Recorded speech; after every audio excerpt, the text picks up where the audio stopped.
Good evening. Uh, some nice words were said about me, but what was not said, which is perhaps relevant, is that life has not always been a success story for me as an entrepreneur. My first innings as an entrepreneur was from 1982 to 1996 in Patna, when I set up several small and then medium scale chemical companies. And as things kept getting better, suddenly in the last year, everything that could go wrong went wrong, and the business ended in a disaster. I was bankrupt. I owed a lot of money to financial institutions, and I didn't know how to support my family. And that is when I took up a job and I became the CEO of Vedanta, their copper smelter way down south in a godforsaken place called Tuticorin in Tamil Nadu. It's a short swim away from Sri Lanka. And after working there for 3 years, the entrepreneurial bug began to bite again. And that's when I moved to Pune, and the second inning started. And Indigo Paints was formed in the year 2000 with barely 1 lakh of capital. One didn't have capital to invest. It was difficult to get any loan from banks, etc., with my prior disastrous track record. And one had to build it up from scratch in a very, very difficult way. At Vedanta, running and being the CEO of a large company, I had a 5-seater private aircraft at my disposal. And when I came here and restarted the entrepreneurial journey, all I could afford for travel was 2-tier AC by train. And that was a humbling experience, but having been an entrepreneur earlier, it was not much of a problem. You have all been through it, and you know the pleasures and pains of being an entrepreneur. And these are small sacrifices that one has to make in order to grow big. And I guess God has been kind to me in my second innings and reasonably successful at this stage. And one can look back at the prior failure with a sense of satisfaction that it taught me so many things that I could have never learned in any classroom or by any management guru. So one will try and share some of them in not by sequentially relaying my life history, which may get a little boring, but some things that I have learned in my entrepreneurial career, some things that I learned while doing my MBA from a premier business school in the United States. But as you know, half the things that you learn in classroom cannot really be applied, and some things can be applied. And it is only when you step out in the real world that you understand what is what. And many things that I have learned over the time, and today, along with Zalem sitting here, we are part of an ecosystem called TIE, where we nurture a lot of startups, and one experiences a lot of mistakes that startups make. Of course, I know that this audience is not really a startup audience, but slightly more mature, successful entrepreneurs.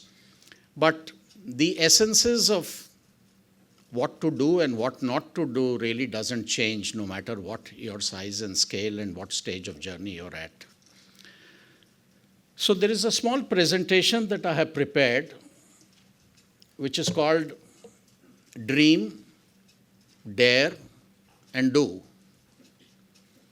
And all three are very relevant as an entrepreneur, and we'll talk a little less about the dreaming and the daring part, because you have probably already done that, and a little more on the doing part, which is always the most difficult.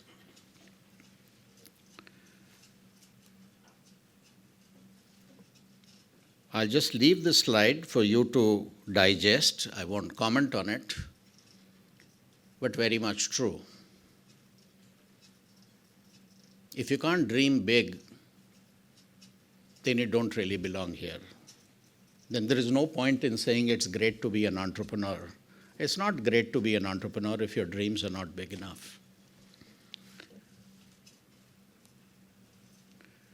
So the first question that I'll ask, and I'm not going to ask you to raise your hand and give me an answer, but something to reflect on.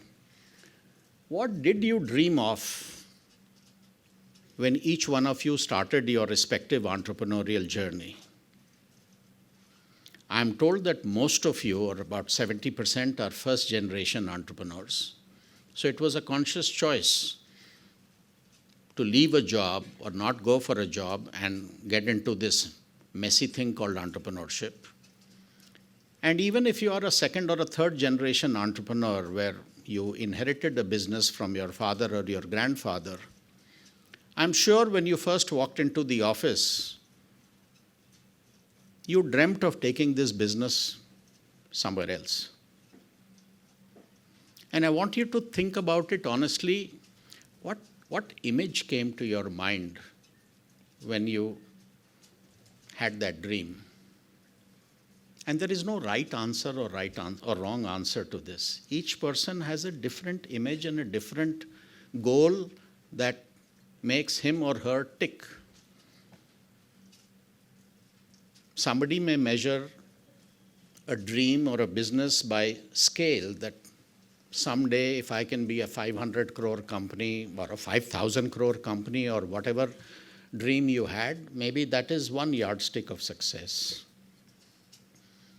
Or you could have had a dream that mine should be the most respected and most, shall I say, superior quality product recognized, quality or service or whatever is it that you're doing throughout India, and you measure success by that. Some people measure success that someday I should have a team of 3,000 people working under me and an office of 50,000 square feet or whatever. I mean, these are all valid dreams to have, and different people have, as I said, different yardsticks of success. And some people may have dreamt of worldly pleasures, that if I'm a successful entrepreneur, I'll have a very swank bungalow, I'll be driving a BMW, and I'll be affording this and that, and there's nothing wrong in that also. But if that is the only thing that you dreamt about, maybe that is not the right dream for an entrepreneur.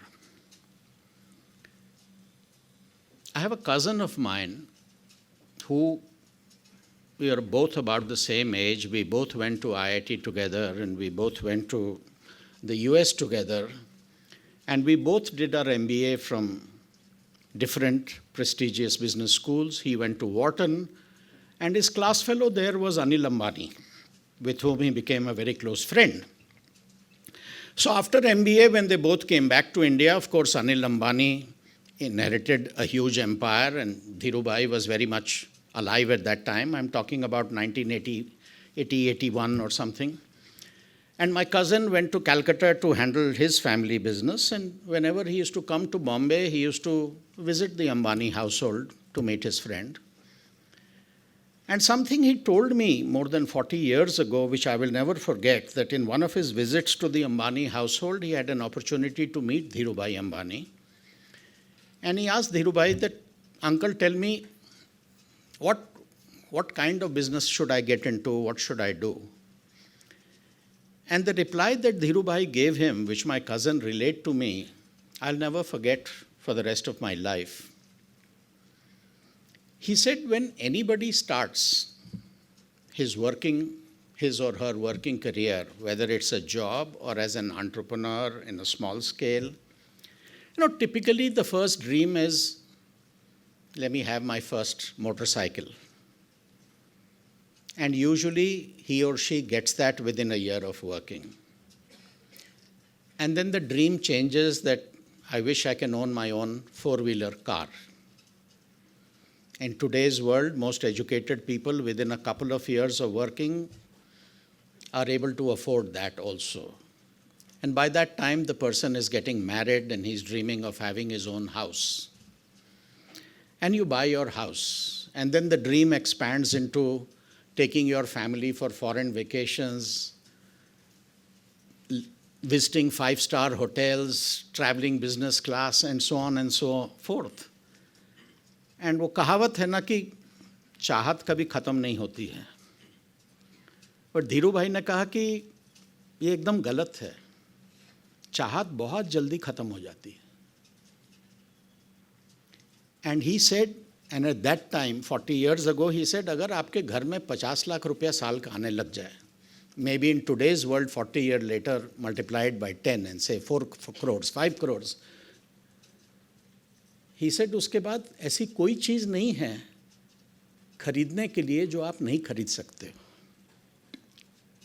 he said घर आलीशान है, अगर घर में 2 आदमी हैं तो 2 गाड़ी से ज़्यादा रखने का कोई तुक नहीं बनता है, बिकॉज एक आदमी एक साथ 2 गाड़ी में सवार हो नहीं सकता.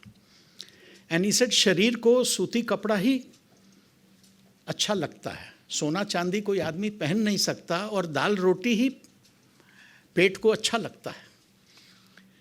So if you think back, long ago in your entrepreneurial journey, as you became more successful and your earnings increased, the quality of clothes that you wore stopped changing. The kind of food that you ate stopped changing long before that. And if you are earning 4-5 crores a year, there is virtually nothing that you can't afford already, or that you could have bought that you have not already bought.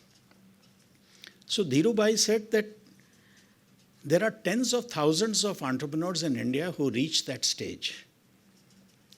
The trouble is that 95% of them stop there because they say, अब आगे क्यों करना? Why should I take risk in life? सब कुछ तो है. And he said, for a true entrepreneur, that day is the starting point. Because your future dreams are not governed by any mental material desires, because you already have it. So the future then, and the desire and the madness to grow, is propelled by a very, very different set of dreams and desires. And that, he said, is the true entrepreneurial journey, where you are building something not for what additional money you will get, which you will get, and that is it will just lie in your bank because you won't be able to spend it, but creating wealth for your employees. I mean, today if I buy a new car, it may be my 15th new car that I bought in my life, it has no joy for me. But if my employee buys a new car and, he's cutting the ribbon or whatever, or breaking the nariyal and sends me a photograph, and I see the joy on his whole family, frankly, that is far more rewarding than a new car that I may buy. So there are different things that start propelling you after a certain time, and I would expect that maybe at least half of the people sitting here have probably reached or become close to that point, or maybe crossed that point that I was talking about, where material desires are no longer what propel you to go forward, and they will never propel you because you already have that. So in order to grow beyond that, and I'm sure Manishi has talked about that, you need a vision. Where do you want to end when you hang up your boots? And what is the strategy to get there? Now, the vision should always be, as the first slide said, it should dream something big. Don't care if somebody laughs at it. मेरे मन में है, मैं वही करना है और करके दिखाऊंगा. That should be the spirit. It should be something difficult, but theoretically possible within your lifespan. Now, if you dream that I'll become bigger than Microsoft and Google in the next 10 years, then you're really dreaming.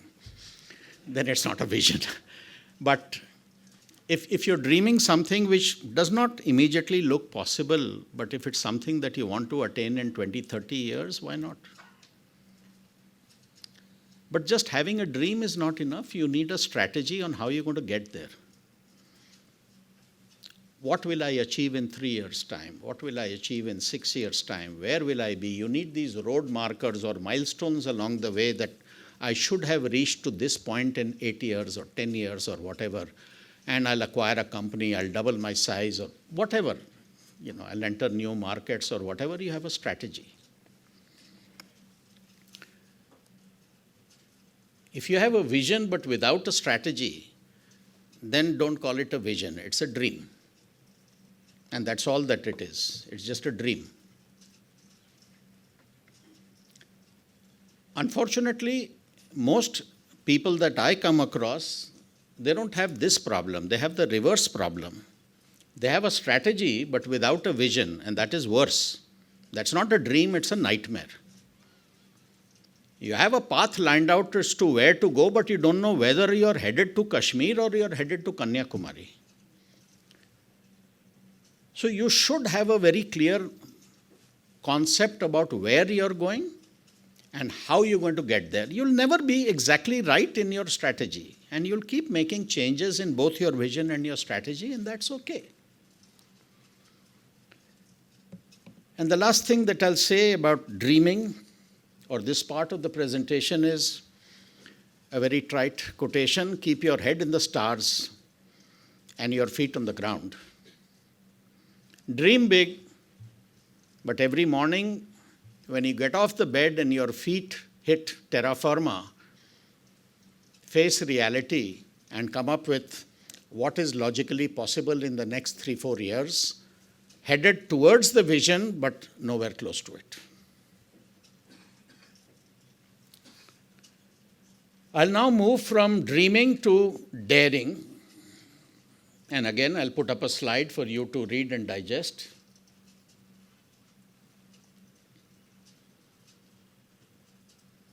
Now, all of you have already taken this step, so there is nothing for me to teach. If you are a first-generation entrepreneur and you were faced with this choice, job or entrepreneurship, and you kicked that job and went into entrepreneurship, you took a very daring step. There's no doubt about that. So you've already done that. Let me dwell on some other aspects about daring. When you were in a job, and many of you may have been in a job at some point in time, you have your peers that you can talk to, and you have your bosses who give you an appraisal once a year. And we have been used to that from our school days. The school teacher writes a report card.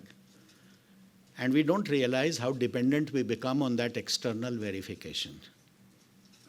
And when we get into a job, you get a performance appraisal every year. And the appraisal may be good or bad, but mentally you feel comfortable that there is somebody writing your report card. And suddenly when you are an entrepreneur, there is nobody to write your report card. You have to write it yourself. And that's a very difficult thing, and that's a very unsettling thing that some of you may have gone through. You can't ask your subordinates, how am I doing well? Obviously they will say, sir, aap to great ho. What choice do they have? And if you ever have a brainstorming session with your senior employees, generally my own experience is they'll always tell you कि company is bigger than you in that industry, वो क्या कर रहे हैं, सब वो करना चाहिए. वो company ये कर रही है, हम लोग ये नहीं कर रहे हैं, वो करना चाहिए. You can't always be following companies that are ahead of you, and we'll talk a little bit more about it later. But you have to decide the strategy of the company. And you have to come up with the path. And sometimes it differs from what everybody else in the organization is telling you to do. And that requires a lot of daring and courage. It's too easy to just go with the flow and do what jo sab kar rahe hain. But people who have been an entrepreneur for some length of time know कि that is a strategy that is doomed for failure. And therefore, to have the courage to be different is easier said than done. There will be, and I'm sure you have all gone through a lot of ups and downs in your entrepreneurial life. you need to discuss sometimes and share your tensions with your spouse and your family. They are the ones who will give you the courage to go ahead. And there will be periods when everything is going wrong, where you need their support much more than at any other time. So don't be shy to discuss these things as you go on this daring journey. And as an entrepreneur, you will agree with the first line that I've said. Murphy's Law will uphold every single day. You all know what Murphy's Law is. What is it? Can somebody? The law says that if something can go wrong, it will. But what some of you may not have heard, there is another saying which is called the O'Toole's commentary to the Murphy's Law, which says that Murphy was an optimist. So you all know as an entrepreneur कि जो भी करते हैं, most of the time the result is the opposite of what you are expecting. And that is difficult. As they say, positive expectations yield negative results, and negative expectations also yield negative results. So that is the life of an entrepreneur every single day. And I'm sure many a nights all of you have been tossing and turning and wondering कि ये क्या किया हमने? Why the hell did I get into this?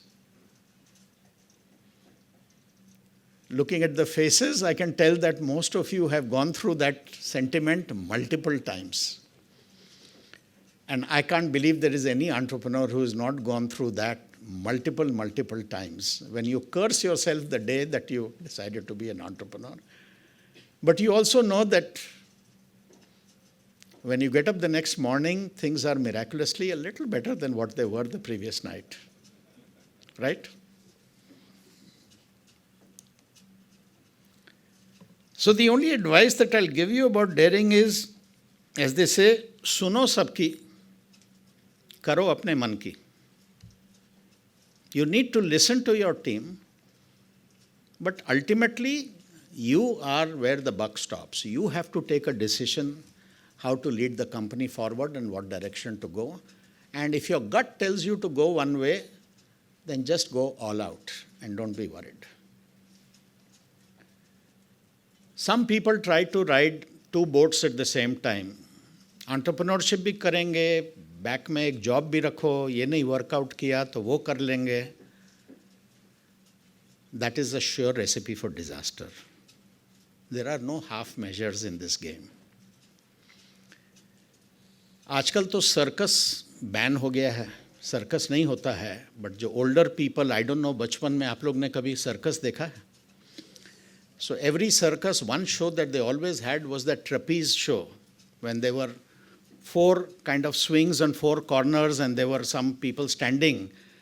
And a person would go on a swing and then he would let go of the swing and another swing would come from the other side and he would catch it.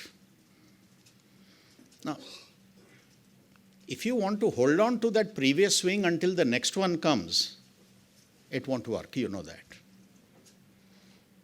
So you have to have the confidence that I will let go of one. I will be in suspended air for some time when I have no means of support. But another swing will come at the right time and I will catch it and I will go. And that is pretty much the life of an entrepreneur. So, ठीक है, एक safety net नीचे होना चाहिए जो कि trapezius artist में भी रहता है, but beyond that half major से नहीं होता है. करना है तो दिल लगा करके, पूरी जान लगा करके, give it all that you have, या तो इस पार या उस पार.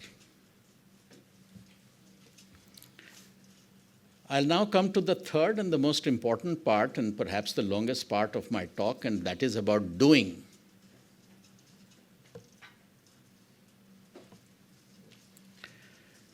I've tried to collect about 10 principles that guide me, and principles that I have learned and acquired over my 43-year entrepreneurial journey as things that have always helped me and things that I want to share with you. And on some of them, I'd like to give you real-life examples, either from my own business or from something else that you may find useful. The first maxim that I have is, and this is with regard to the product or the service that you are offering to your customer, that don't try to appeal to everyone, or you'll end up appealing to no one. The day of a generalist is gone. Now, Manishi was saying that there are some people in this audience who are doctors. Are there? Can you raise your hand? Not many. Okay. 40, 50 years ago, there was the jamana of a family doctor who was cure-all for everything that you went to. That tribe is dead.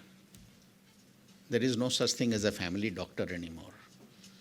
You have a problem in your heart, you'll go to a cardiac expert. And within cardiac, there would be 5 different areas of specialization.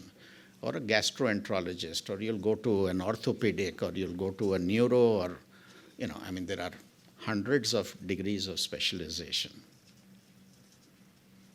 If you have a small child, you want to consult a pediatrician. If you have an old parent or a grandparent, you want to consult a geriatric specialist. Imagine if there was a doctor who says that I treat everyone from the age of 1 to 95. Would you trust either your child or your grandparent with that person? The answer is no.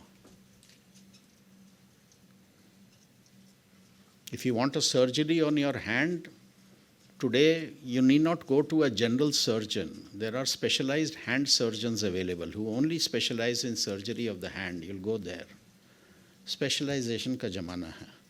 If you try to appeal to a too wide an audience, nobody wants to touch you. So the first thing is, don't try to appeal to everyone. Decide what your niche is, and if you're offering, let us say, a software for a hospital, don't go and say that this software will work for a hospital, a hotel, and a restaurant, and it'll work in a corporations or something. Then nobody believes you. But if you say that I have a software that works for mid-sized hospitals, which have 50 to 200 beds, then they know that you really know, and it's a very sharp focus that you have, and you understand the problem of that hospital. You have a better chance of success. And the same thing would apply for any product or service that you may have. Appealing to everyone doesn't work. So each product, even if you look at consumer products and successful ones, they have a very particular age or a socio-economic profile that they cater to. Some products may be fortunate to cut across different income levels. Parle-G biscuit hai, it's one of the cheapest biscuits. A poor man with his habit. हमारे brand ambassador Dhoni जी को भी वही पसंद आता है. कभी भी उनके साथ फंक्शन करते हैं, we have to tell the hotel you only keep Parle-G biscuits, and they are shocked कि अरे धोनी साहब को आप पार्ले-जी बिस्किट खिलाएंगे. हमने कहा वही खाता है तो मैं क्या करूं. So sometimes you have products that cut across, but those are very rare. So generally you'll have to target against a particular niche and have very sharply defined unique selling propositions which are very specific. Now don't make the target so narrow. As I talked about a hand surgeon, but suppose a surgeon says, I only do surgery on the little finger of the right hand. Now that may be a great specialization to have, but the number of customers he will get, I don't think that doctor will ever be able to survive.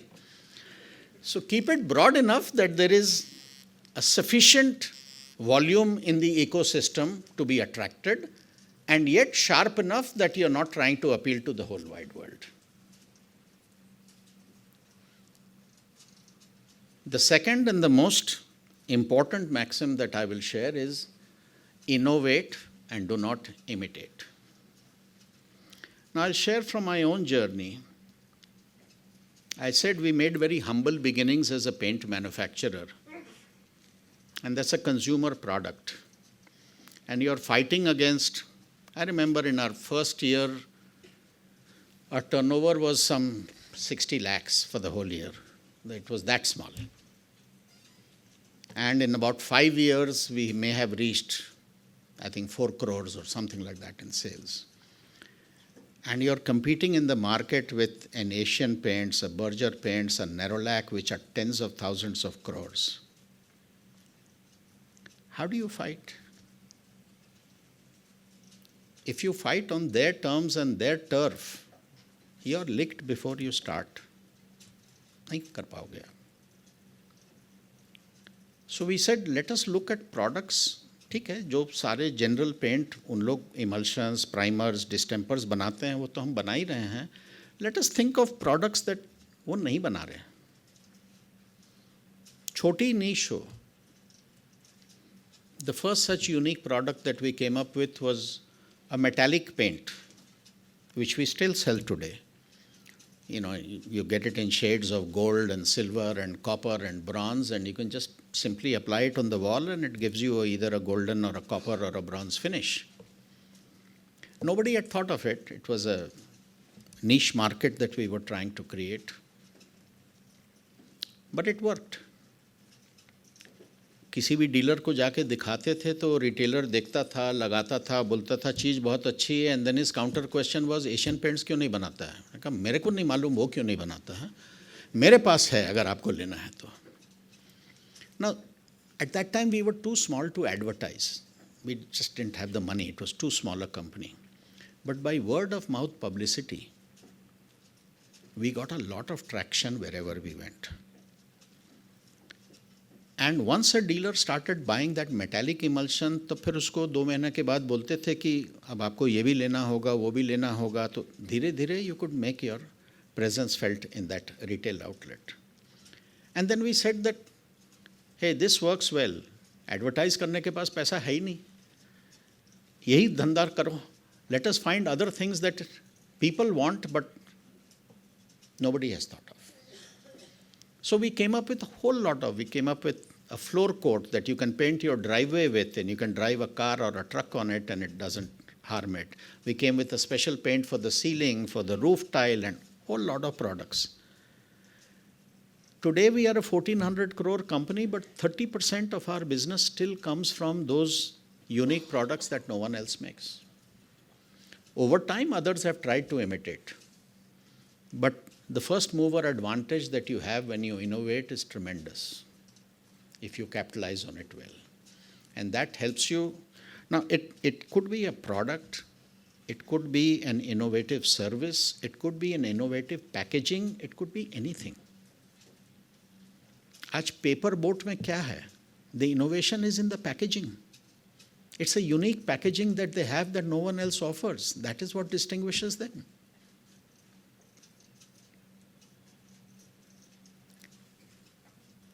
You may have heard of this company, Paras Pharmaceuticals. I know the person who founded it, Darshan Patel. He has sold the company now. But when he was launching that company, he spent days and days just quietly sitting at a chemist shop. लोग क्या आकर के मांगते हैं जो कि नहीं मिल रहा है. And one of the things that he came up with, maximum demand are from women for backache. What was the product available in the market? Iodex, which was black. It spoiled their sarees. It left a stain.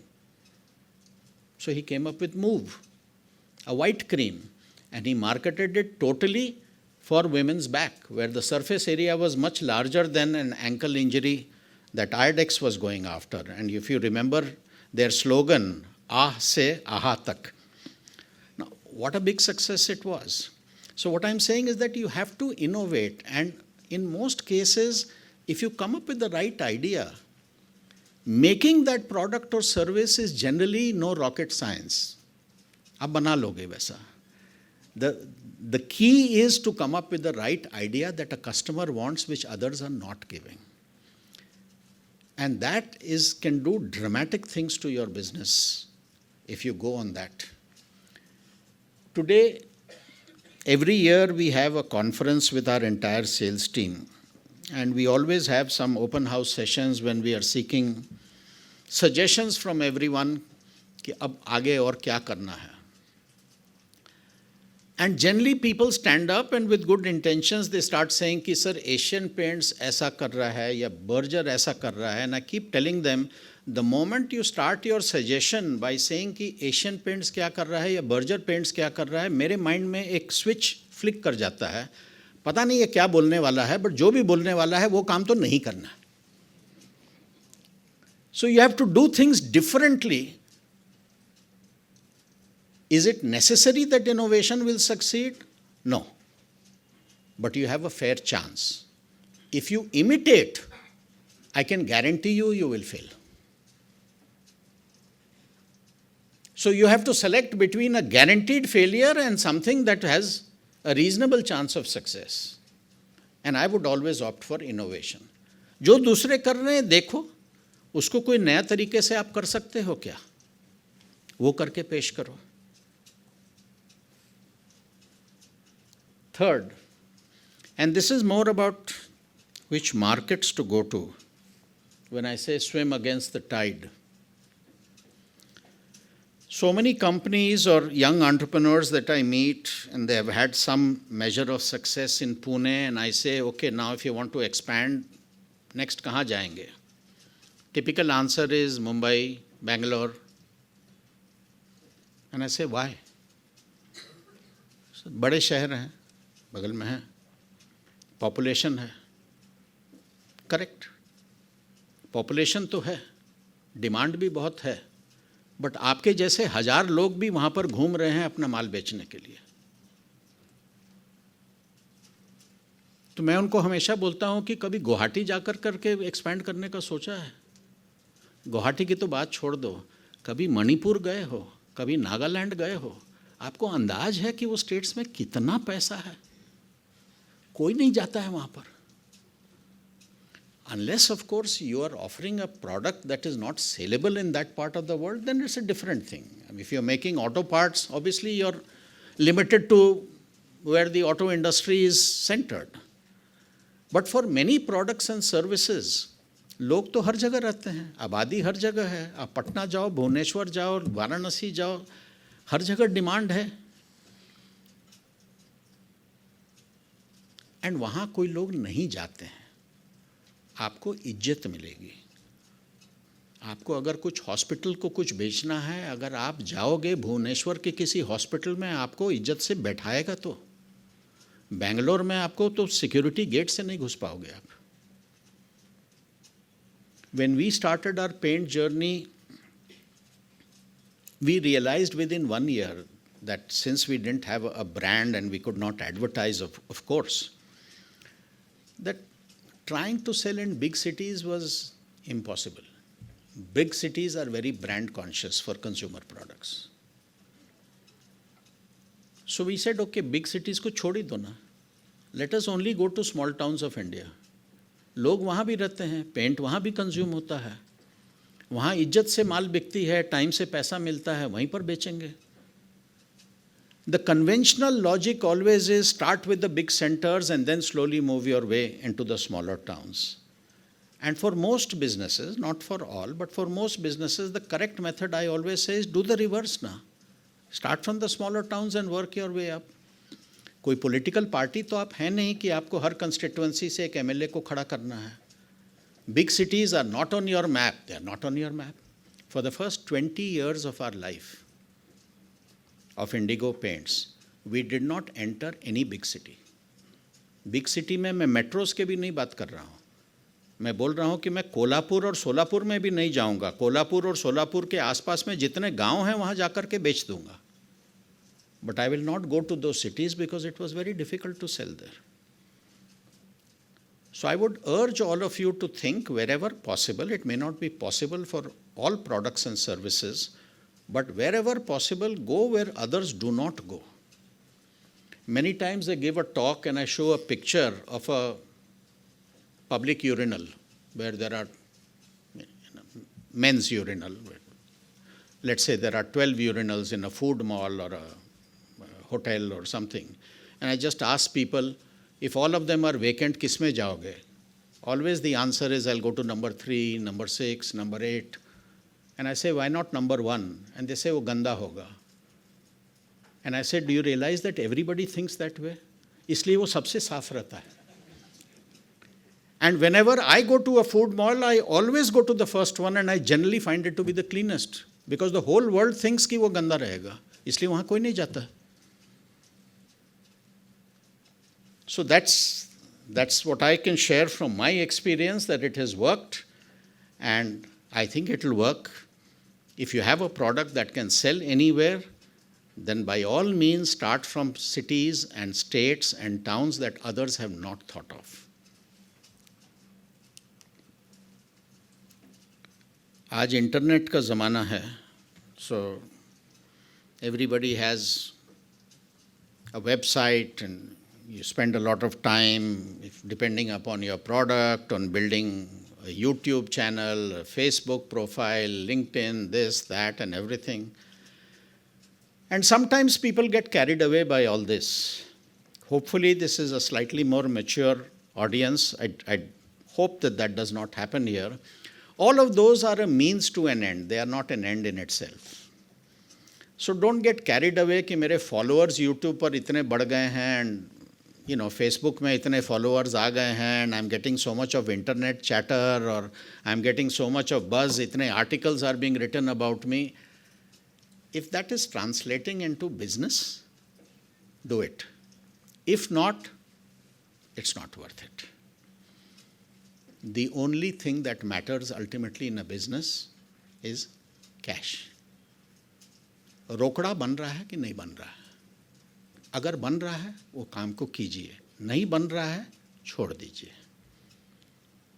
Now this may sound like a very simple thing for all successful entrepreneurs like you, but just getting into a habit of building, and that is why I've underlined the word honest, an honest monthly profit and loss is something that I find entrepreneurs find great difficulty in doing. You must know ultimately where the money has come from and where it has gone on a monthly basis. And it should be honest.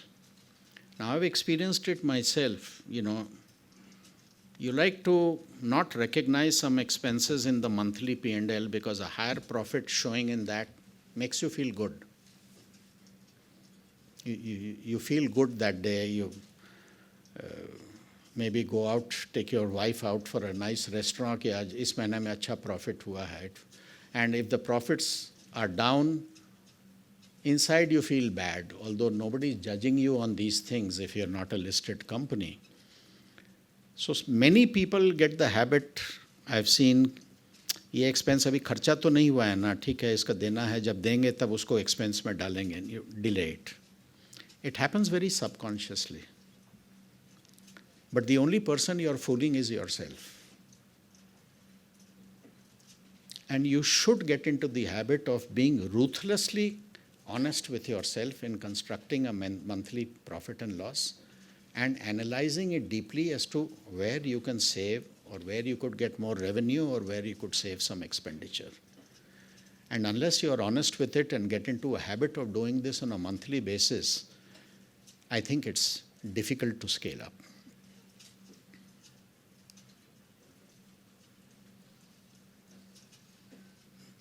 There are many businesses, and I hope not too many here in the audience are afflicted by this disease of getting carried away by wanting fundraising. Every day you read in the Economic Times on the back page, so-and-so startup or so-and-so young company has raised 25 million from here and 30 million from here, and many people start chasing fundraising. which is dangerous. I'm not saying fundraising is bad. We ourselves received money from Sequoia Capital, but that was after 14 years of operation. When we had reached a turnover of about 65-70 crores is when they first invested in us.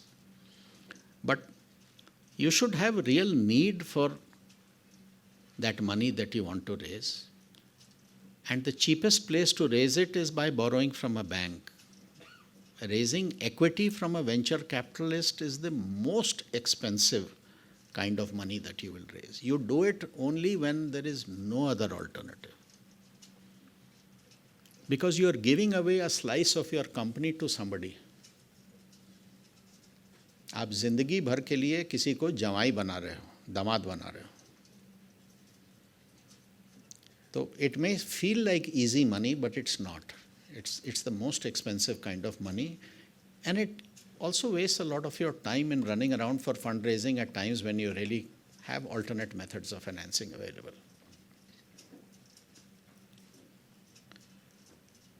Sometimes people look for funding without realizing कि वो सामने वाला जो है वो क्या, what is he looking for? वो कोई पागल तो नहीं है कि आपको ऐसे ही 100 करोड़ 200 करोड़ रुपया दे देगा. He is a very hard-nosed businessman. And he doesn't invest in one company. He invests in at least 50-60 different companies. He knows that 60% of them में रुपया डूब जाएगा.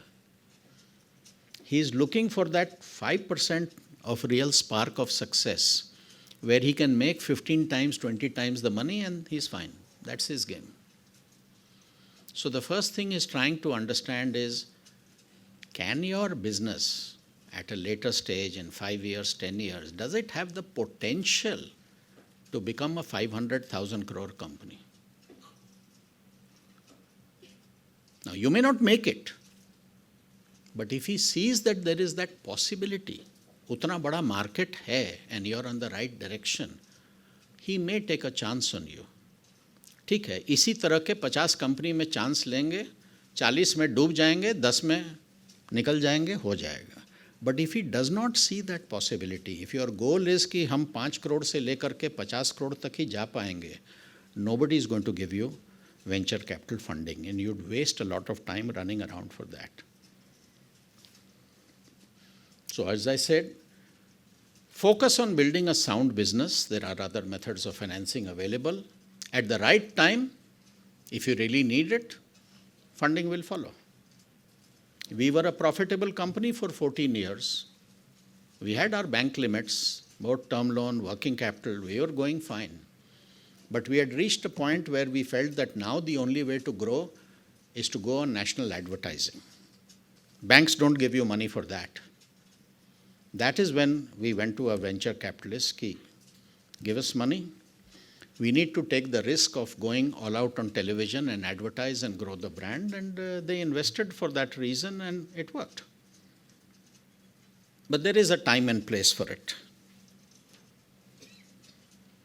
I don't think there'll be too many people for whom this is relevant, but some entrepreneurs get carried away by winning awards and trophies.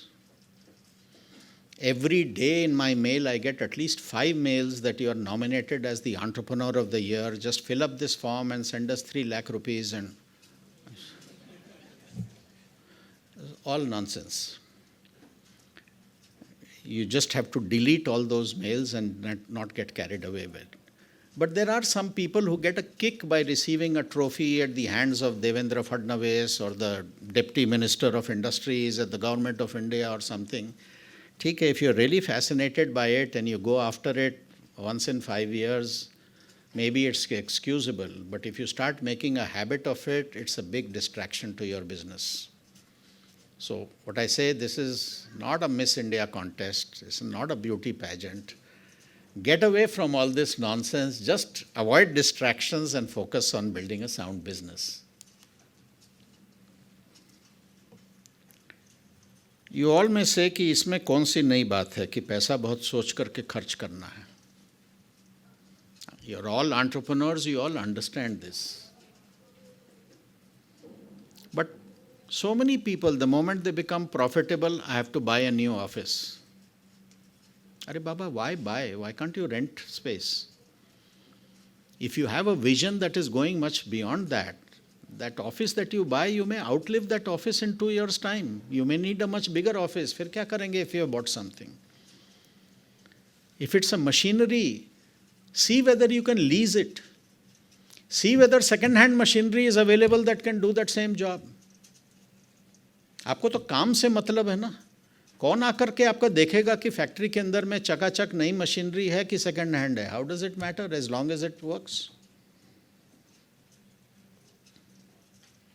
Here I'll give an example on spending. I started my career in 1980 as a management consultant just when I had come back from USA with an MBA degree with the then most prominent consultancy firm in India called A.F. Ferguson and Company.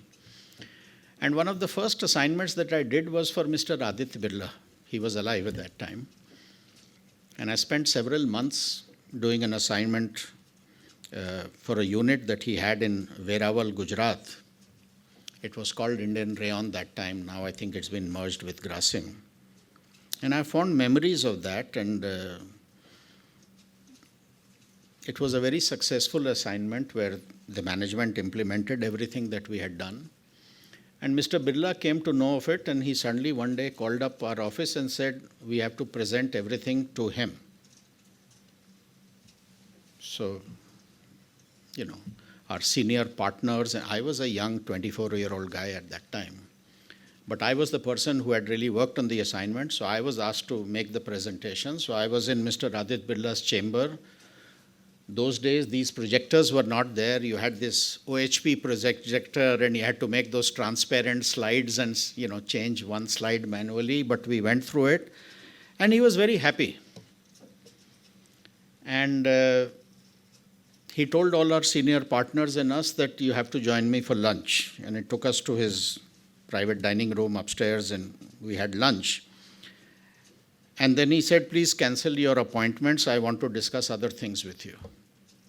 And he brought us down to his chamber again. And I still remember his words. He just said, I want to be the most professionally run company in this country, and I know I'm nowhere close to it. Help me.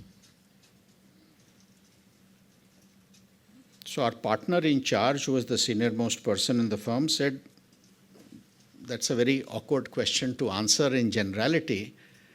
Why don't you show us the MIS report that has come to you from the same unit where we have done a consultancy work in Verawal?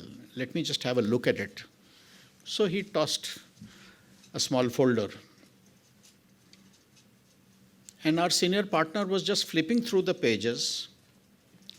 Birlas are famous for their Partha system. For every damn thing, there is a budget, and there is an actual, and there is a variance. And one thing that caught his attention was that in that particular month, the milk consumption in the guest house at Verawal had gone beyond a certain level, and it was highlighted in red to Mr. Birla. And our senior partner said that, Mr. Birla, this is getting ridiculous. If you're going to start monitoring milk consumptions, this is not the right way to manage. To which Mr. Birla said, there I totally disagree with you. He said, in our company, the concept is different. The amount does not matter. It's a question of culture. There is a man who's controlling this particular expense, milk consumption at that guest house. He's been given a budget. He's been given an allowable variance. He's gone beyond that. Either he has a valid explanation or tomorrow he leaves my organization. Now, I have interacted for years very closely with the chairman of Vedanta, Mr. Anil Agarwal, and so many other entrepreneurs, and I find with all great entrepreneurs, this is one common thread that I find. The amount is insignificant. It's propagating a culture within the organization of cost consciousness.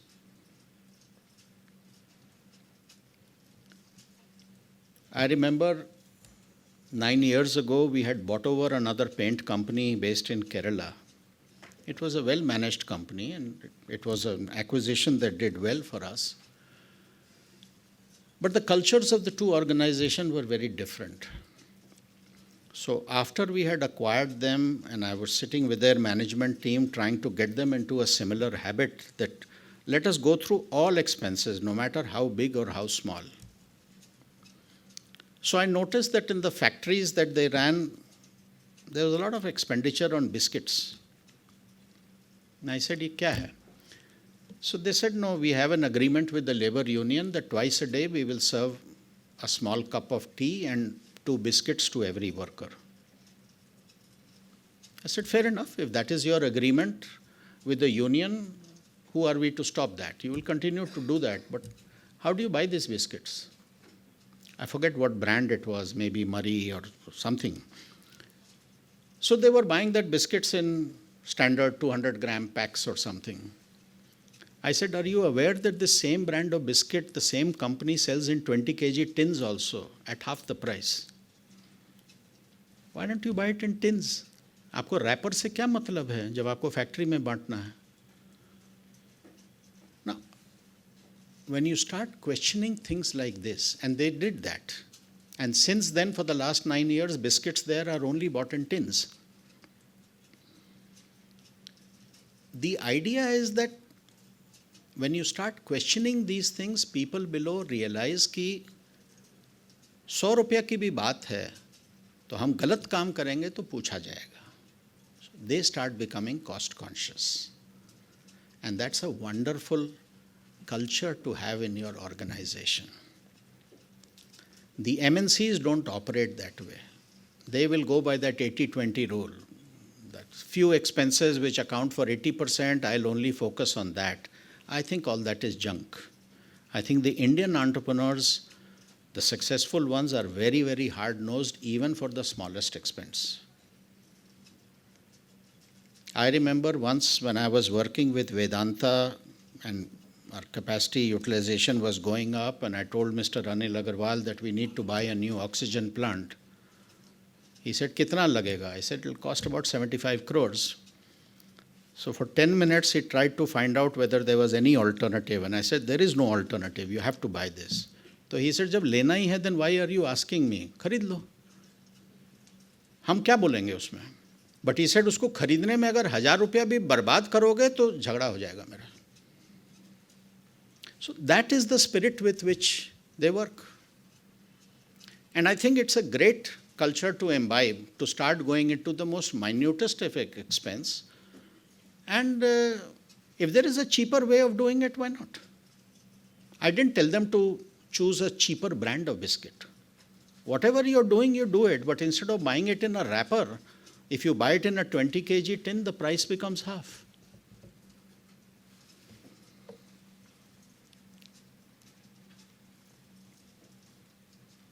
This is to do with your organizational structure.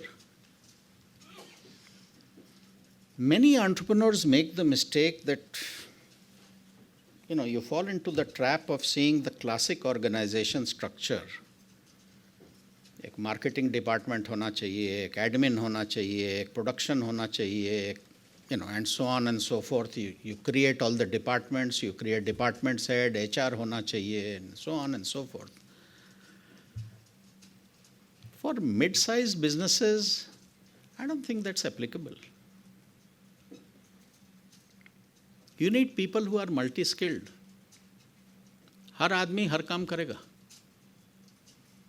That is the only thing that works. There are no, ठीक है, somebody may be designated as marketing or sales and somebody may be designated in production. But आज recruitment करना है तो marketing वाला interview भी करके HR का भी काम कर लेगा, प्रोडक्शन वाला एडमिन भी काम कर लेगा. उसमें कोई, there should be no boundaries of organization. Everyone has to do everything. And when you run a mid-sized company, and Manishi was saying most of the people here, your size of business is anywhere from generally 5 crores to 200 crores, which is modest size SME. You won't get good talent to work. Why should a really bright guy come and join a smallish company? He won't. So you have to do with average talent. And that's a fact of life. अब उसी average talent में से आपको ढूंढ कर करके, हीरे परख कर करके, ढूंढ कर करके निकालना है और उनको ऊपर बढ़ाना है. You have no other alternative. Once you reach a certain size, then you will be able to attract much better quality talent. आज आप जाओगे IIM अहमदाबाद से रिक्रूट करने के लिए, कोई आपके इंटरव्यू में भी नहीं आएगा.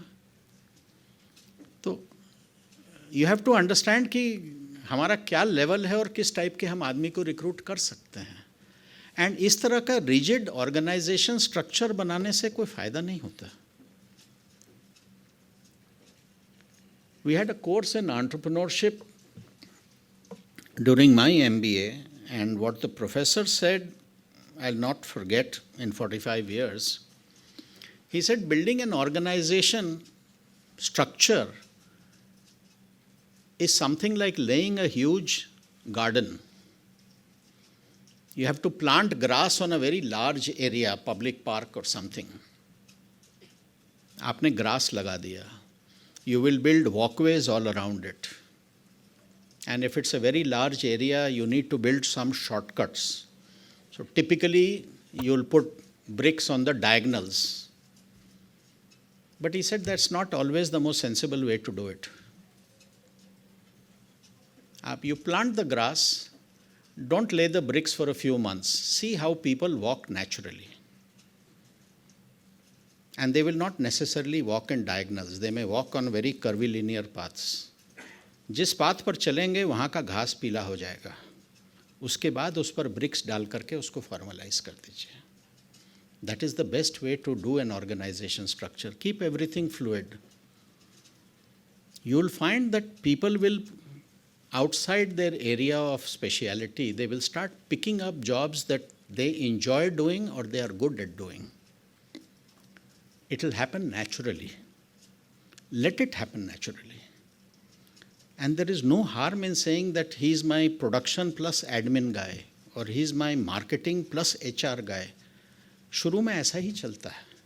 And having too many rigid departments creates a lot of problem. So that is my firm advice as to how you should handle an organization structure as you scale up. When you become very large, automatically these things will happen. Let it happen automatically when there is a pressing need to compartmentalize everything, not at an early stage. This is very important. If you want to create wealth, you have to learn to share it with your employees. I remember in 2006, we were a very small company. I don't know, we must have been 5-6 crores of turnover at that time. And we had all over the country, we were not there in every corner of India at that time. We were there in some 7-8 states, and we may have had a total sales force of about 40 people, and or less, probably 30 people or 25 people. And an average salesperson gave 30 lakhs of sale in a year. I was in Kerala reviewing with my 5-6 salespeople in Kerala, and there was a new joinee who looked very unimpressive. I was wondering why he's been hired in sales. He didn't look like he was fit to be hired even as an office boy. And he interrupted me in between and said, "Sir, if I give you 1 crore of sale, what will you give me?" So my first impression was, इस लड़के का तो दिमाग खराब है. But since he asked in everybody's presence, I had to be polite, and I said, "Okay, what do you want?" He said, "I want a Hero Honda Passion motorcycle." तो I said, "कितने का आता है?" तो उस ज़माने में वो बोला कुछ 55,000, 60,000 का आता है. So I took out a letter pad and I wrote, "Okay, you give 1 crore of sale, you will get this Hero Honda Passion motorcycle." I did a mental calculation, ये तो सस्ते में पट रहा है, उसको दे दिया. So in February, he called me up. He said, "Sir, 1 crore is difficult, but I think I'll do 90 lakhs. I said, "Then you'll get a bicycle." I said, "Target is a target." Now that boy did 1 crore. When the rest of the company, nobody went beyond 30 lakhs. And I did give him that motorcycle, and the day I gave it to him, he cried like a child. But it taught me something. This is the power of motivation. वही product है, वही lack of branding है, वही quality है, सब कुछ वही, सारी मजबूरियां वही हैं. बाकी जनता 30 लाख करती है, ये एक आदमी by his share determination and will power could do 3x of that. So after that we institutionalized it. We started having an annual conference, and by the way, that day when I gave him the motorcycle, I said next year you have to do 1.5 crores. क्या चाहिए? तो he said Tata Nano चाहिए. उस समय Tata Nano launch नहीं हुआ था, but announce हुआ था 1 लाख की गाड़ी. I said देगा. He did 1.5 crores next year, and I gave him that also. Today he has a swank house and a very expensive car and everything like that. He's still with the company. But he taught me something, the power of motivation. And after that, every year we used to have a conference. Everybody's last year sales used to be put up on the screen, and we used to go around. You tell how much target you want to take. Depending upon the target, by a formula, the reward will pop up on the screen. So if people took difficult targets of 40-50% growth, the reward was maybe 5 months' salary, which is huge for them. But if somebody gives you that growth, do you mind paying him extra 5 months' salary? और नहीं करेगा तो आपको देना भी नहीं है. So it's a very conditional thing. बोलने में क्या जाता है? From that day onwards, it was like flicking a switch in the company. From 15-17% growth, we straight went to 50-55% growth without doing anything different. And that continued for many, many years. And that was the sheer power of motivation of the entire sales force. And every year, 60% of the people would qualify. And when Sequoia was investing in us, they came to our conference, saw what we were doing, they loved it. And they said, Mr. Jalan, take it one step further. Now give stock options to your employees. I know you are not a listed company, and we were not at that time.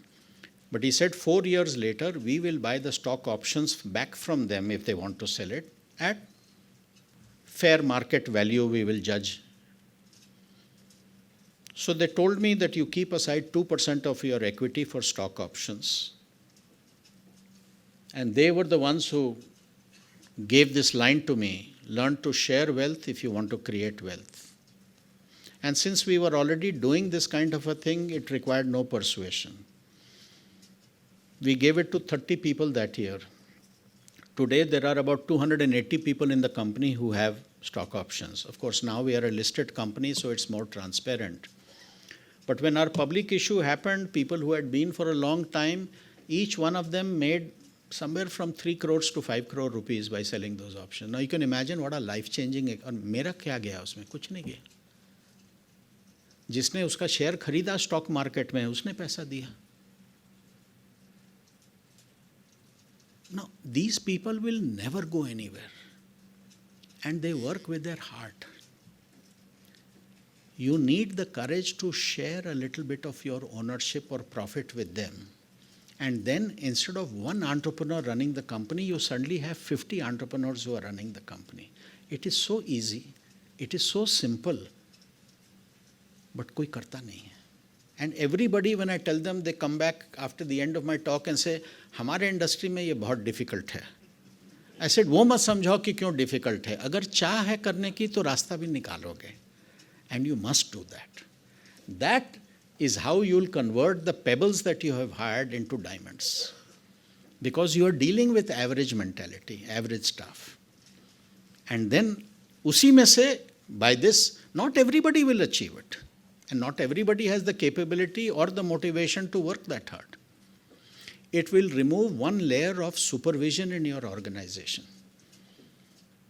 After we started doing that, if I was visiting anyone and if I was reprimanding a sales staff, anyone for bad performance, his standard response was, "Sir, why are you putting your head inside me? My wife monitors it every night."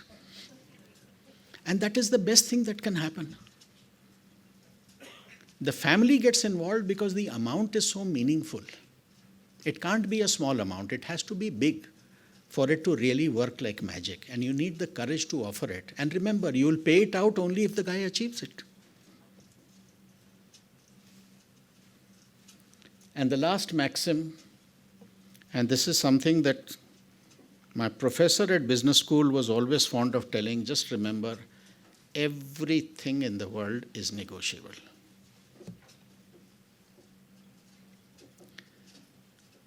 And I've learned that from many other business leaders that I've interacted with.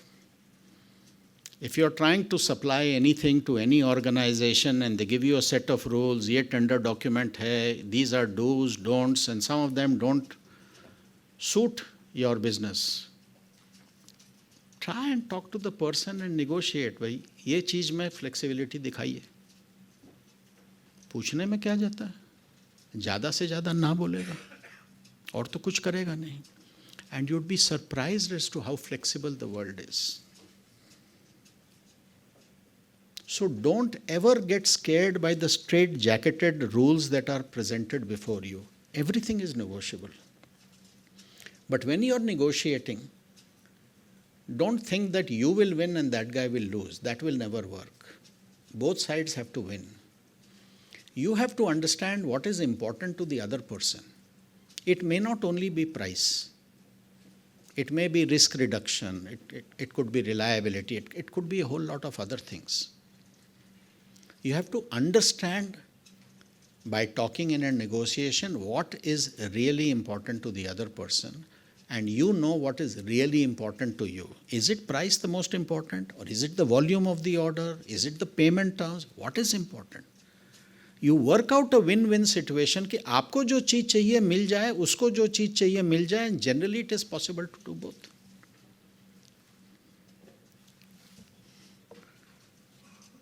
So that's all I have in terms of some things that have always guided me. And I'll just close with one slide which is self-explanatory, which you must have seen many times. For people who are mathematically challenged, 1.01 to the power of 365 simply means that if every day you do 1% more effort or more work than what you did yesterday, then on the 31st of December of that year, you will do 37.8 times the work that you did on 1st January. It is as simple. This is pure mathematics. And the converse, of course, is unfortunately also true. If every day you did 1% less than what you did yesterday, then on 31st January, you would be doing only 3% of what you did on on the 31st of December, you do only 3% of what you did on the 1st of January. So there is no substitute for hard work, perseverance. As entrepreneurs, I don't have to tell that to you. I think you know it yourself. So that's all I have. Thank you. For a mini MBA, the shortest MBA of your life, with 10 maxims and the prelude to the maxims which he had. So much to take away. In fact, after some time, the mindset stopped. Let's just listen. No more takeaways now. Just keep on listening. It was the last 1 hour was just fabulous, fantastic. Jalan Saab, thank you so much for sharing. Sorry for taking an hour. I had been granted 45 minutes, but I told you I had not rehearsed it, so I don't know how long it will take. No, I'm sure they all wanted it all the more. A few things since before we open up the Q&A for the audience. And I'm sure they will have some interesting questions from their own experience. And this journey from the dream, dare, and do. The more I think about it, the more I realize that actually that's what entrepreneurship is all about. And you start from dreaming, and then you take that first step forward, and then, of course, the moment you take the step, then it's all about doing. And the 10 points which you had for doing. I was thinking about the past which you have had of IIT, IIM, and then you were abroad for your management, and then from there you came back to India. So was business on your mind immediately, or you wanted to do a job somewhere? You ended up being a part of a consultant. No, actually, no, because my father had been an entrepreneur all his life. I came from a business family, but it was a small business, small manufacturing setup. And I'd seen him going through the pains of entrepreneurship. And I just felt that this is not the life that I want to lead. And since I was very qualified, I just felt that I'd be more comfortable in a job. And so after finishing my studies in the US, I came back and I took up a job as a management consultant, and I was very happy with it. Unfortunately, my father at that time suffered some business setback. I was the only son, and I just had to leave everything to be at his side. And I didn't know where the bread was coming from, because he had gone through a rough phase. But we struggled with it, so it was not entrepreneurship by choice. But once I got into it, I guess I started enjoying it, and things just went on. And as I said, I had a major business failure after 14 years, and at that time I was forced to go back to a job. But again, professionally it was very satisfying, because I was doing something at a scale where I felt every bit of my education was coming in use, and heading a very large company. But once you have been an entrepreneur for 10-15 years, तो किसी से आदेश सुनने की तो आदत चली जाती है ना. So I couldn't stomach that. So one day I just gave it up, and again started this long and difficult journey. But all's well that ends well. Fantastic. See, when we talk about you started Indigo, this thought in mind that, of course, you didn't want to listen to anybody. That's one thing which made you jump into it. But why the paint industry? Why not something else? What gave you the conviction? So we still had a small chemical unit running in Bihar at that time. छोटा सा unit था, उसका turnover was about 1.5 crores a year. It made a very basic chemical called calcium chloride, which was used in a wide variety of industries. And after I'd moved to Pune, I'd once gone to my Patna office, and outside the cabin I saw a lot of guys dhoti kurta mein, laundering around, loitering around. And I asked my manager, "Ye kaun hai ye sab?" So one of the minor applications of calcium chloride was that it was a small raw material for making cement paint, which is a very basic kind of a low-tech paint, generally made by the very small or the tiny, paint manufacturers. So he said, "ये सब cement paint manufacturers हैं, सब ये calcium chloride खरीदने आए हैं. They're all doing well." So, somewhat arrogantly, I think I just blurted out कि ये गधे लोग अगर पेंट वेंट बना करके बेच रहे हैं, तो I'm sure we can do a better job. तो चालू कर दो इसमें. So that's how it started out. I guess we took more right decisions than wrong decisions, so it's been a long journey from there. But yeah, we made it. Any sign you had when so you started off, so एक होता है कि आप कुछ sign देखते हो कि हाँ, this is not going to work. अब हो जाएगा. Now we'll sail through. Any such moment, any such experience? कभी ये नहीं लगा कि ये नहीं चलेगा. उस समय तो when you're starting with no capital, and as I said, my first year we did a glorious turnover of 60 lakhs in the whole year. It was nothing to brag about.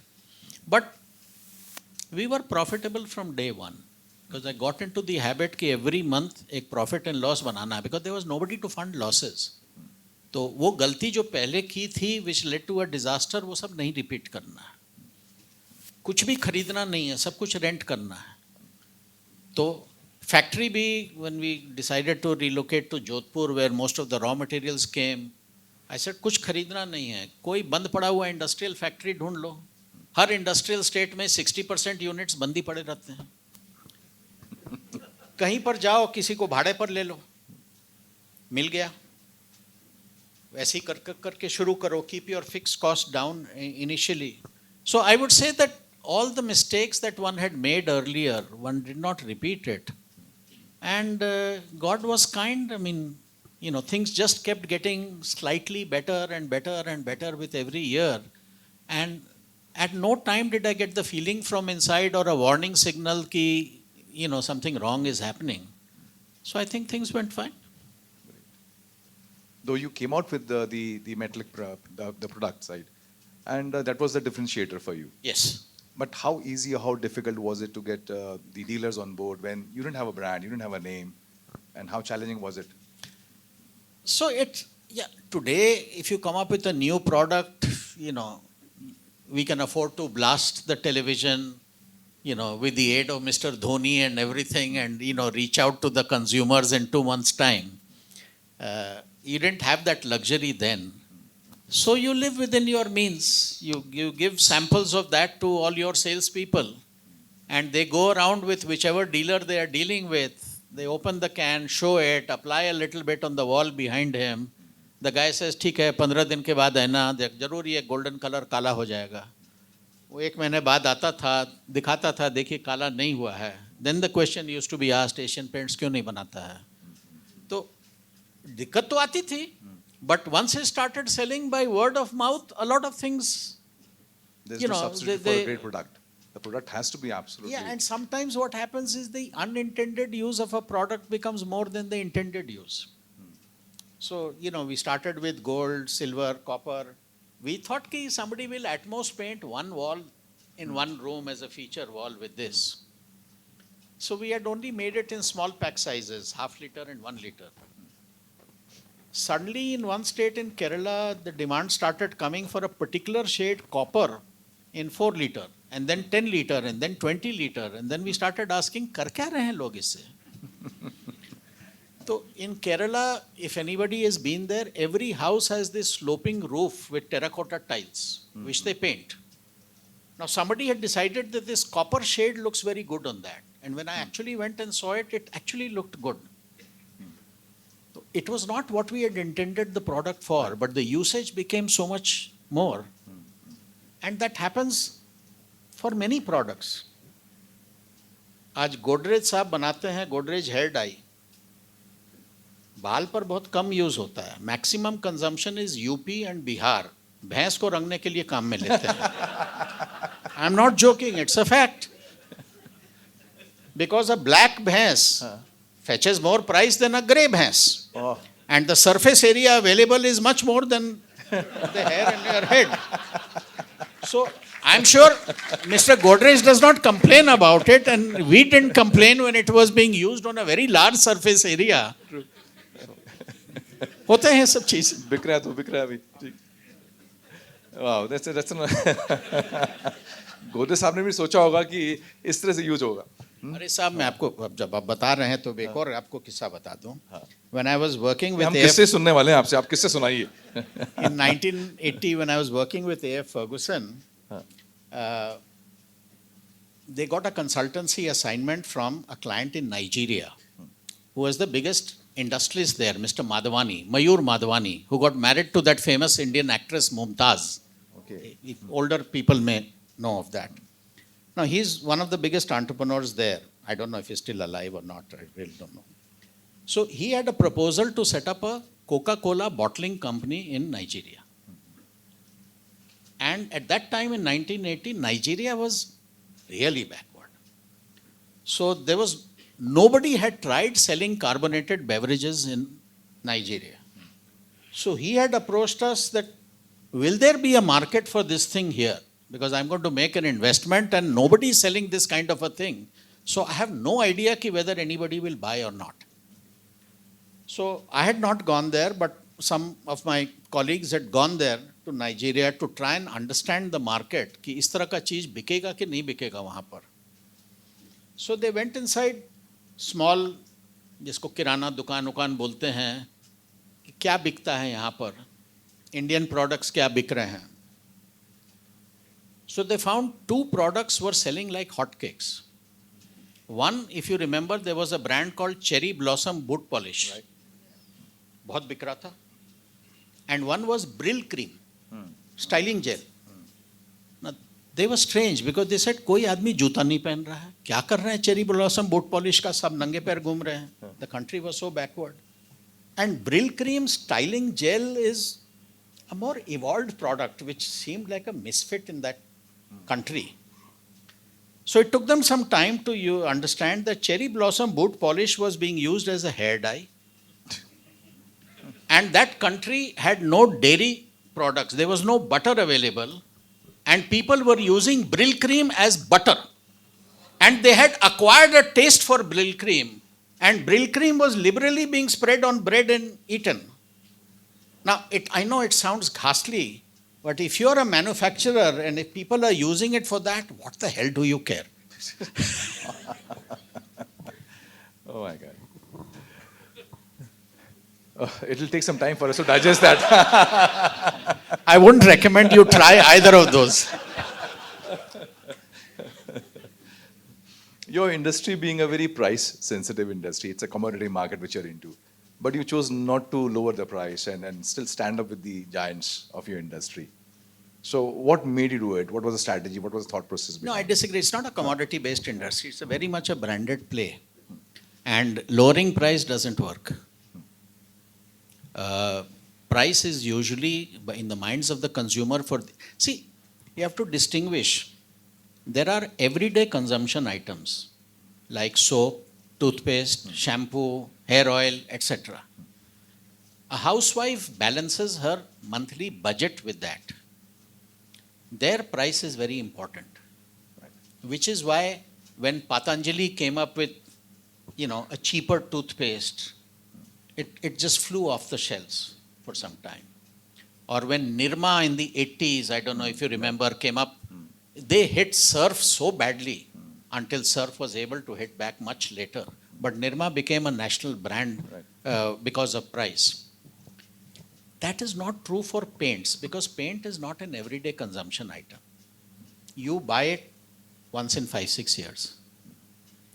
So the quality of paint the cost of the paint is 50% of the painting job, because the other 50% is labor, which is agnostic to whether you're using a cheap paint or an expensive paint. वो labor cost तो per square feet उतना ही लगना है.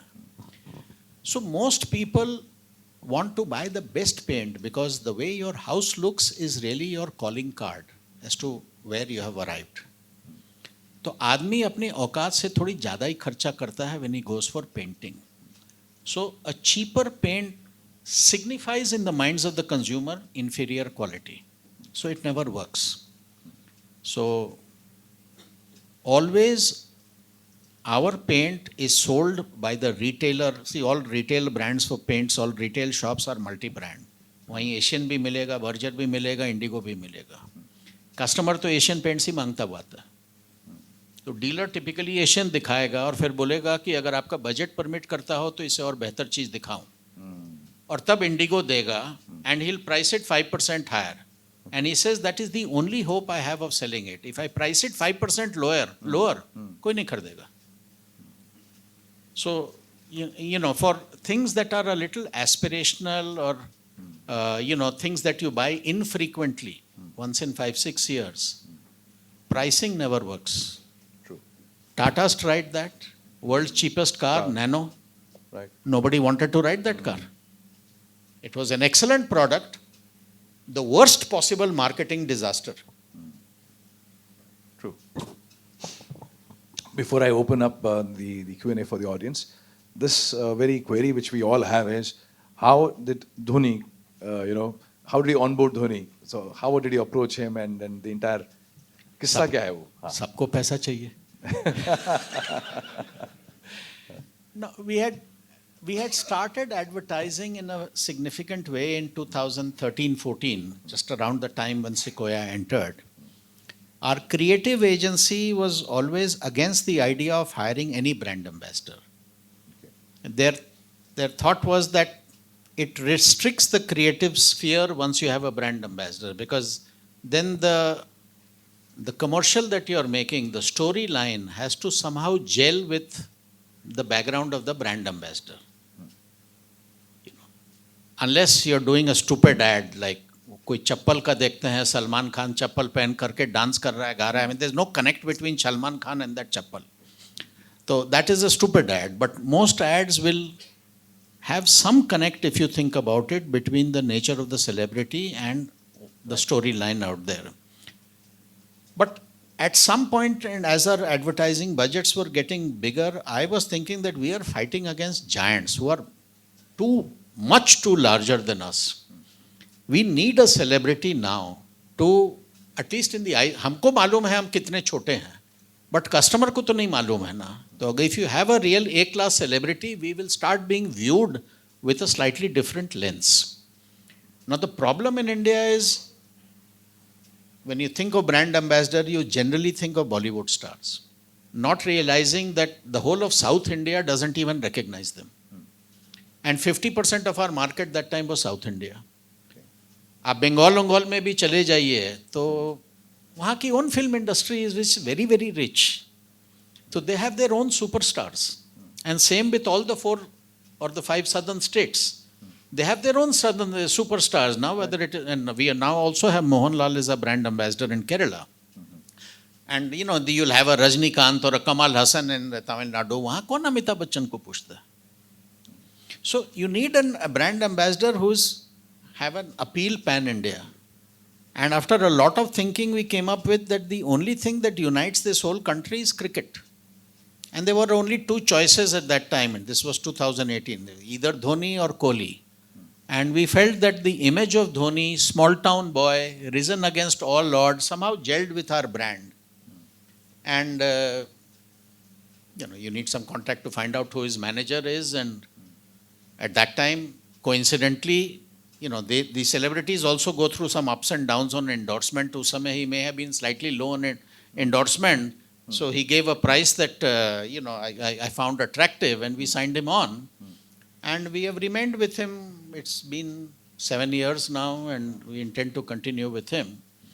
And it did work brilliantly because he is loved across age groups, across gender, across income groups. If you ever go and watch an IPL match in any part of India, when he comes out to bat, the stadium breaks down. So that's the admiration that people have with him. And it worked very well for us in every corner of India. Wow, great. चलिए जी, आप लोगों के लिए कुछ समय निकाल के या let's have some questions from you. हाँ जी, we have Mahesh there. Namaste, sir. Up and downs are the similarly in the business always there. Have you faced any financial problems or business problems? And if yes, then how you can overcome? Before the Indigo, I think. Oh, before Indigo.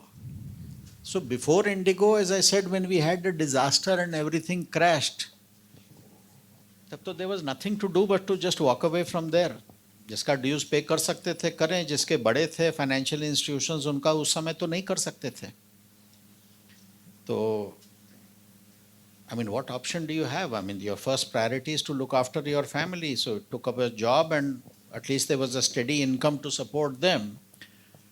But when we came back to Pune and restarted Indigo Paints, much later, about 13, 14 years later, when you know the business started growing big,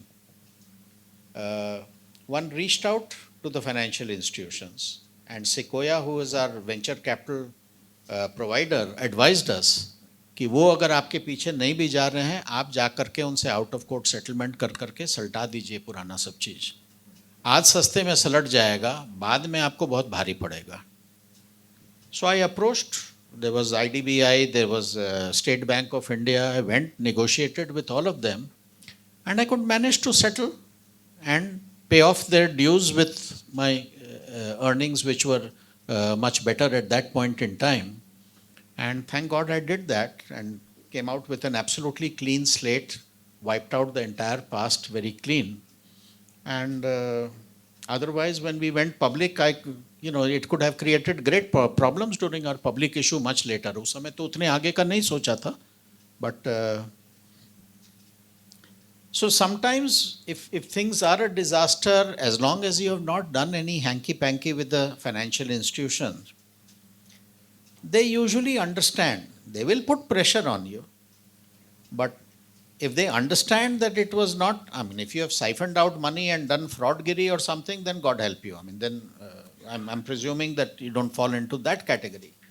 But if it's a business error or a judgment or the markets collapsed or COVID came and wiped out your business or something like that, normally these financial institutions are understanding. So you have to let some time go by And then if you reach out to them or even to your suppliers, if you owe them money and you say कि भैया business बंद हो गया है, अब क्या करें, अब जो ड्यूज है मैं आधा दे सकता हूँ, आधा दे कर करके सेटल करना है तो करो, नहीं तो मैं कुछ नहीं कर सकता हूँ. Generally people are cooperative and they understand that businesses will go through failures, and it's a tough time. It's a very tough time. I'm not underestimating it. It's a very, very tough time. But if you have the patience and the cool head and support from your family and other ecosystem, you're able to ride it, but it takes time. Hanji. Yep. Rajesh? Yeah. There's a mic there. Achar. Okay. Yeah. Good evening, sir. Sir, you made a statement saying convert pebbles into diamonds. Now, it cannot be a one-man show. You cannot be the only craftsman in your company who can convert that many pebbles to diamonds for the company to succeed. Now, for a company like mine, where we have, it's a service-based company, we have a lot of people whom we work with. Now, it's a challenge for us to convert those pebbles into diamonds. And to do that, we'll require multiple craftsmen to do that. Now, to get those craftsmen itself is a challenge, because as you said, a small company, it's difficult to attract right talent. We identify that right talent, but getting those craftsmen on board so that many number of pebbles can be converted into diamonds. So I is said it in a challenge. different context. I said if you incentivize them,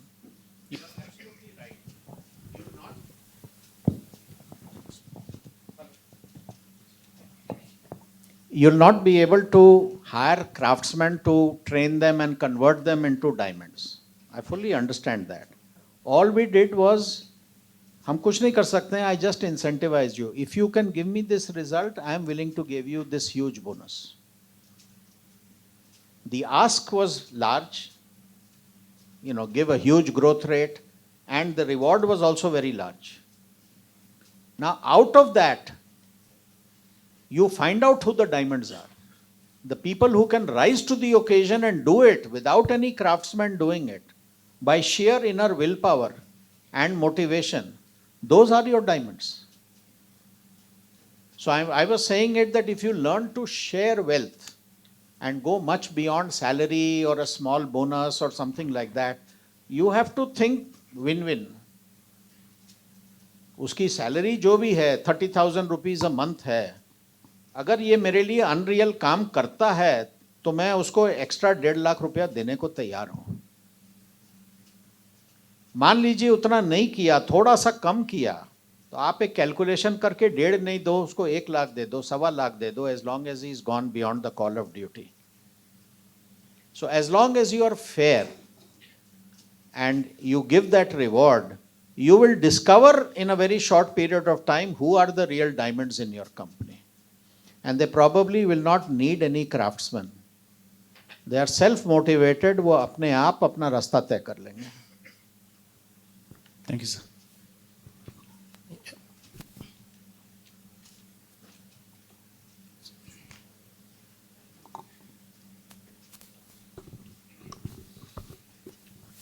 Good evening, sir. In two of your slides, you have mentioned about building or focusing on building sound business. So definitely there are some visible attributes of sound business that to have good top line, bottom line, nice cash flow and all.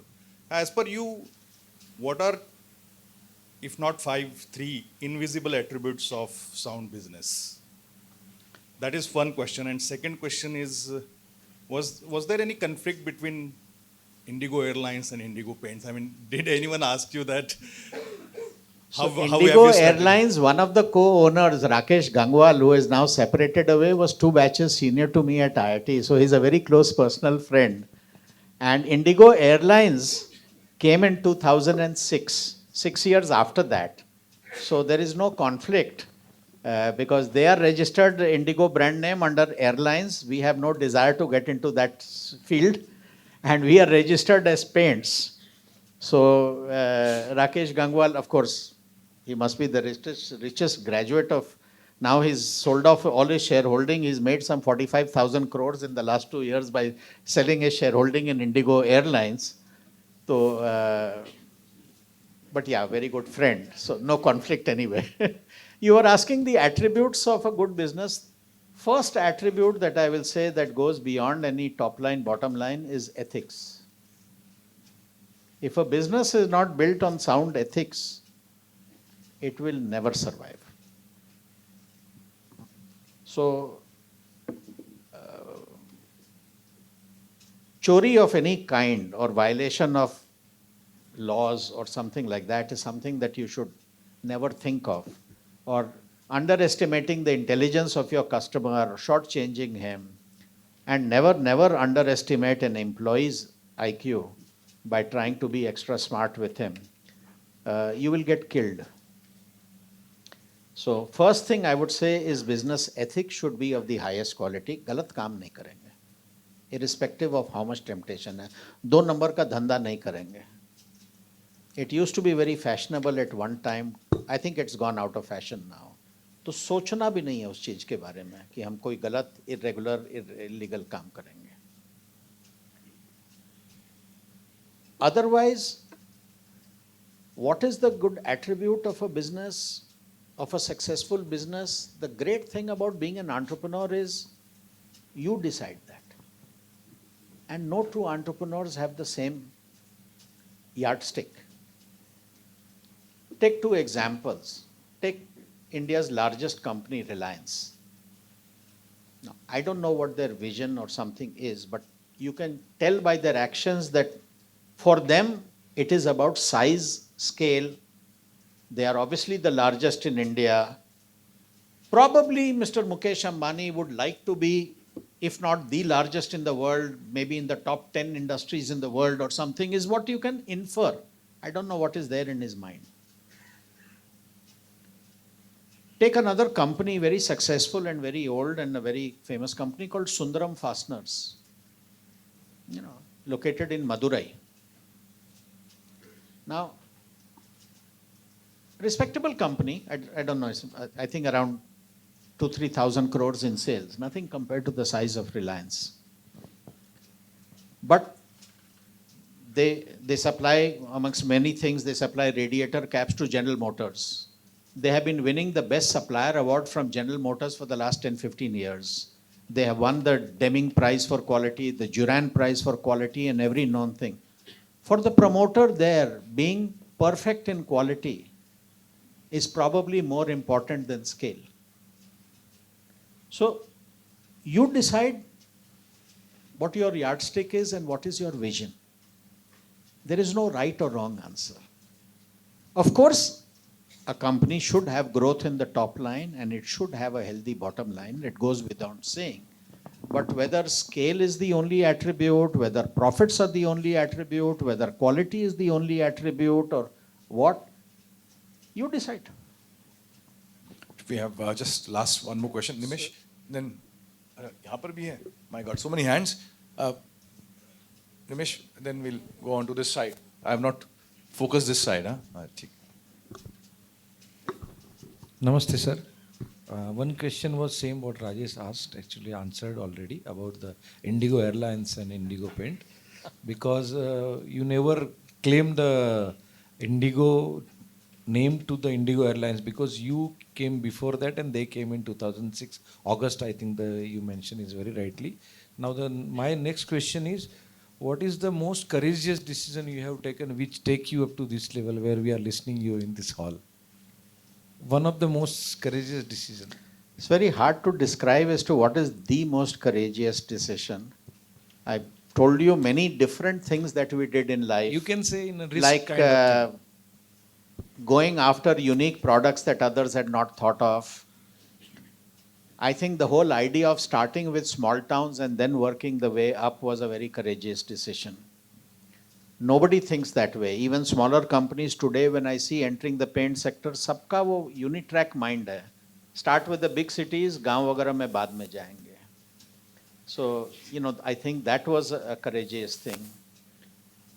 Initially, when it was very difficult, when the company was small, And typically salaries were paid by the 15th of the month. And I'm sure all of you have gone through that phase at some time or the other. And my staff would beg me कि साहब एक दो truck माल बिना bill के बेचने दीजिए, इतना रुपया बच जाएगा, सब कुछ ठीक हो जाएगा, ये हो जाएगा. And I used to always say कभी बात भी मत करना ये बकवास की. ये पैसा कमाने के लिए नहीं ये कंपनी बना रहे हैं. We want to take it somewhere. Don't ever think of going on the wrong path. It is tempting, it is easy. And it could have solved a lot of my day-to-day problems at that time if I had done it. But to stick steadfast and say कि नहीं ये काम हम नहीं करेंगे, बस नहीं करेंगे, don't even think about it.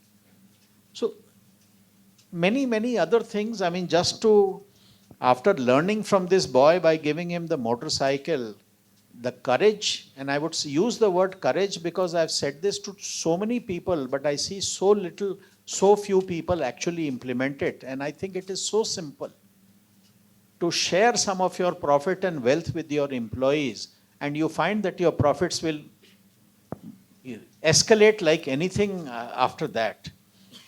नहीं होता है लोगों से, पता नहीं क्यों नहीं होता है. मुझे तो बहुत साधारण लगता है. Once you do it and once you taste the success. So there are a whole lot of things that you do. It's very hard to single out one thing that is more courageous or more difficult than others. But, and I'm sure I've made wrong decisions also along the way. ऐसी क्या बात है? Nobody is perfect. Everybody, if you take 10 decisions, 2 or 3 of them will go wrong, which is fine. The very fact that not doing business in a certain way and losing out in the process, I think what could be more courageous than that? Because money is always exciting for everybody. So refusing to accept money and standing firm to your values, I think that's very courageous, and that's what we should take back from his answer, apart from everything else. So we have here Manit. अच्छा एक question में एक ही question पूछोगे तुम लोग, हाँ? Don't be like Rajesh. एक में 2 डाल दिए. Good evening, sir. Sir, you have a very impressive educational background, BTech, MTech, MBA from Chicago. And the things that you have told us, the experiences, these are not taught, I think, in any course or MBA. They are very much different. तो sir अपने आप को मनाने के लिए कि जो सीखा है और जो करना है वो डिफरेंट है, तो सर उसके लिए क्या क्या करना पड़ा? You asked a very good question. Sorry, 2 minute का किस्सा सुनाना अरे पड़ेगा. बिल्कुल बिल्कुल. जब IIT से निकले थे, I did my master's in engineering at Stanford University, which is, as you know, one of the most prestigious universities in the world. So my seniors who had gone from IIT earlier to Stanford in chemical engineering, they told me ki, and all I wanted to do was a master's and then proceed with an MBA. They said, don't apply for master's. Scholarship nahi milega. You apply straight for PhD. They give you straight admission into PhD, and 1 साल के बाद, once you have completed the course requirement for masters, आप master लेकर के निकल सकते हो चुपचाप से. वही काम किया. अनएथिकल तो है थोड़ा सा, but applied for the PhD program, गए, got admitted, got scholarship, which is, I needed that, otherwise I couldn't afford it. 7-8 महीना हो गया, तो I said कि now is the time to break it to the faculty कि I'm not going to continue with the PhD. So I took an appointment with my faculty advisor, who at that time was also the head of the department, and he was a world's authority on his subject of catalysis. So I went and told him कि I'm having second thoughts about doing a PhD. He said, why do you think that way? So I said, I'm very clear about one thing, that after my education, I want to go back to India. So if I do my PhD here with the kind of facilities and research equipments and all that you have, I'll never find it in India. I'll feel frustrated for the rest of my life. So why overqualify myself?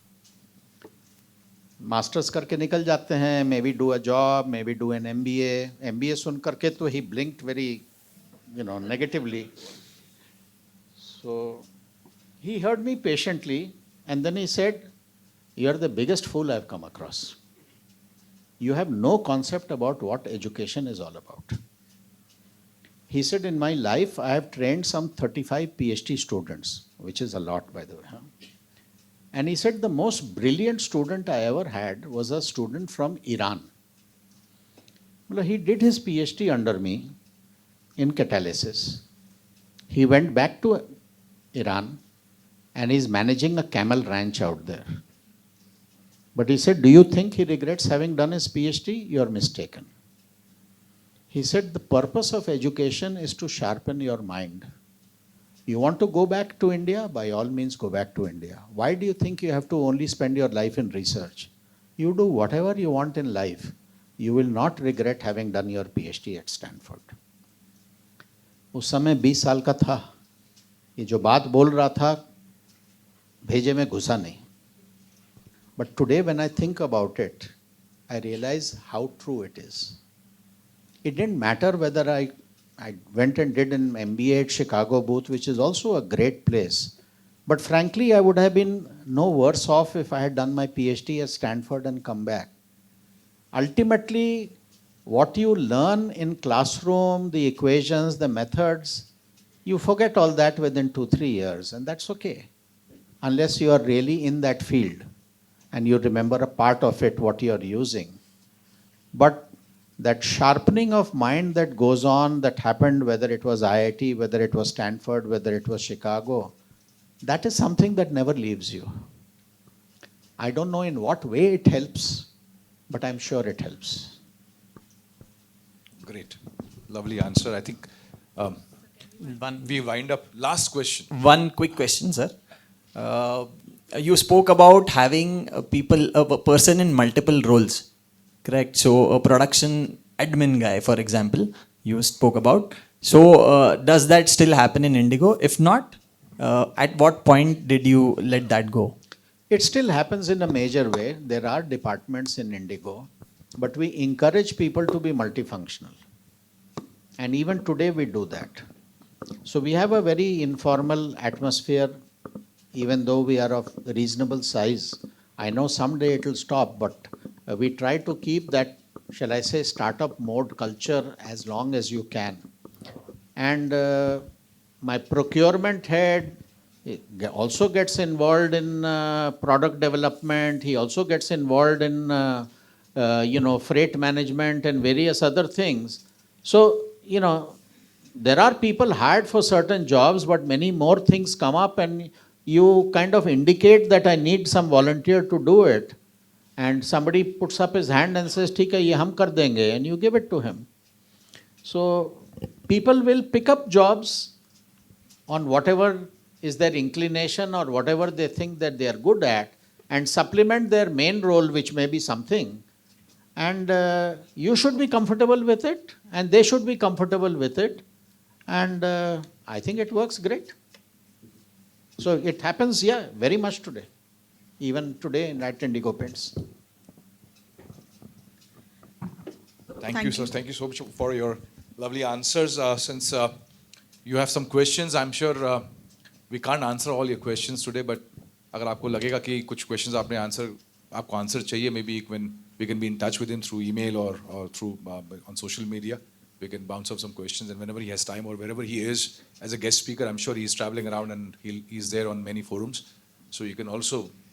I don't visit many forums and give these talks. Maybe be a part of TIE, then maybe you will have a chance to ask him some questions. ये तो जेलम जी की जिद थी. उन्होंने कहा कि आपको आना है, and she also said ना सुनने की मेरे को आदत नहीं है. Love you, Jailam, for this.